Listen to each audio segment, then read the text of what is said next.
house. Yes, brother. Yes, mga kapatid, nandito kayo, ha? Pagkakala niyo, pinakasikat sa Las Vegas. Belly Cannon, ladies and gentlemen! Grabe ka sa lahat ng pagsuporta po sa amin sa community. God bless you heart, God bless you more. Wala kami nahihiling pa, kapapa ang buhay mo para mahaba pa ang donation mo. Diba? Ganyan kabait si Mary. Pagdating sa community, everything, all out lahat yan. Kaya nagpapasalamat kami lahat ng community leaders, the netizen of kapamilya, kapuso ng Las Vegas. Nandito kami sa Cafe de Manila. Once again, ladies and gentlemen, a round of applause for Perfect Girl. We love you so much. God bless you. And especially to the association, sa people na wala kang sabang tumutulong sa akin. Thank you. Ayan na. Okay. Hindi ko po may tatanong.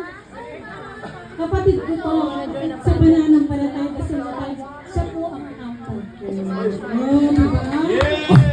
Hanggang nag-out, license tax to pay.